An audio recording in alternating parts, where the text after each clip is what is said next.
I was looking back at the Stevie Knight review of Sinners, and I came across a comment that I remember seeing and remember it being possibly the worst comment out of all the 3,000 comments on the video. This comment here by Ms Choy 1597, or simply Ms Choy. She states that the fact that the only thing black people can say is the acting was good, the costumes were good, the set design was good, shows zero intelligence. The story was garbage. And the white Irish vampires did not appropriate black culture because he was singing an Irish jig. Black folk need to grow up and stop demonizing white people to feel better about themselves. Such a silly people. Black Africans sold other Africans to whites. Blame your ancestors for the current shite you are in. Black people never learn. This just proves other races see you as inferior. Now, you know why. Again, this statement out of all of these stood out to me the most, due to how blatantly ignorant and racist this is. As you can see, I also made my own comment. Relatively long, because I had a lot to point out.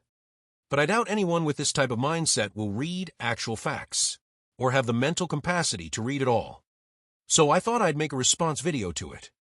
The idea that black people sold black people into slavery is one of the most successful and damaging lies ever told.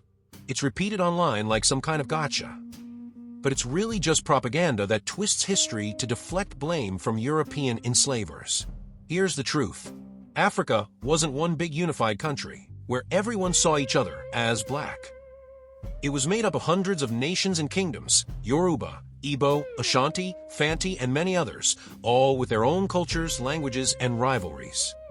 So saying blacks sold blacks is like saying Europeans sold Europeans, because England fought France. It just doesn't make sense.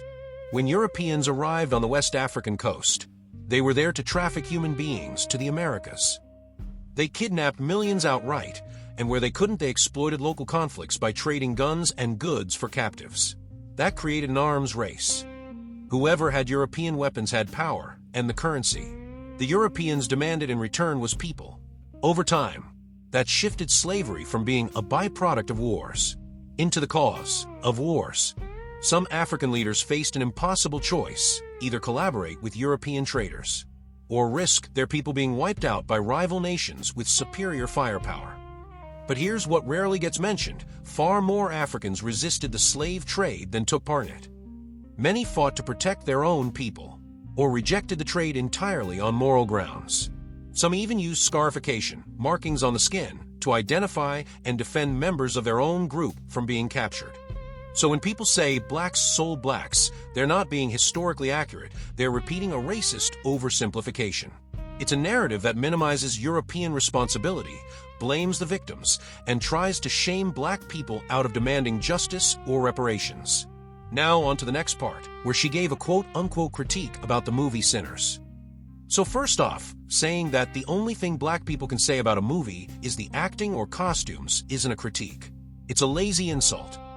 Acting, costumes, set design are quite literally core parts of film analysis. The Oscars have entire categories for them. Praising those things doesn't make you unintelligent, it means you're paying attention to the artistry, something critics are supposed to do. Calling that low IQ just exposes your bias, not anyone else's. Next, she says that the story was garbage.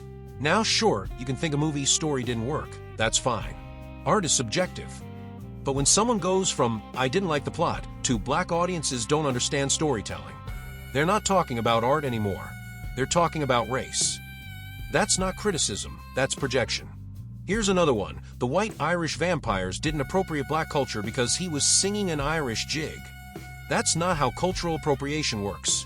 Appropriation isn't just about what's being done, it's how it's presented, who's doing it, and what context it's in.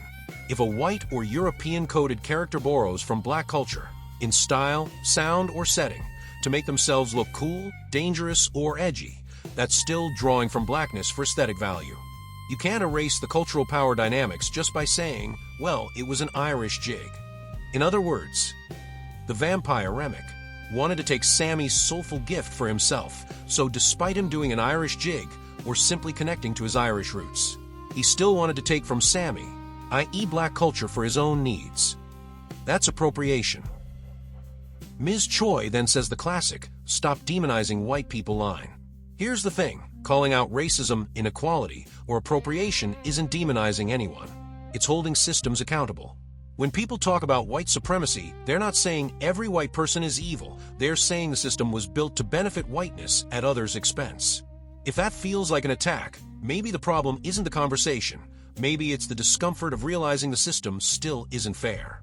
I want to go back to the "your ancestors sold you into slavery" part of her comment for just a brief moment. That's not truth, that's propaganda.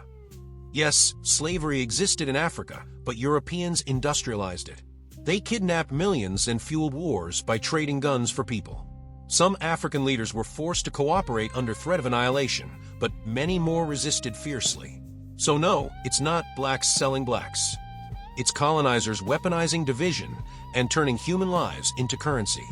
That line gets repeated today to deflect guilt, to make people feel ashamed instead of empowered to demand justice or reparations. And here is where her mask slips completely. I also recall in Stevie's video where he read the comments. He read her comment, but he just so happened to stop reading once he got to this part. We noticed that Stevie, when someone says, "Black people never learn, that's why you're seen as inferior," they're not critiquing anything. They're exposing the racist worldview behind all the other comments. It's white supremacist thinking, plain and simple. The idea that one race is naturally superior is what justified slavery, segregation, and colonialism in the first place. So Ms. Choy, let's just call this for what it is. Pure racism. Whether you outright acknowledge your bigotry or not, it is what it is. You may think you were simply talking about the movie, but you let a lot slip without even realizing it. Your comment was not about truth. It was about keeping racist myths alive. History and culture deserve better than that, and so do the people still fighting to be seen accurately within them. You can dislike a film, you can debate art, but the moment you start using hate and misinformation to make your point, you've already lost the argument.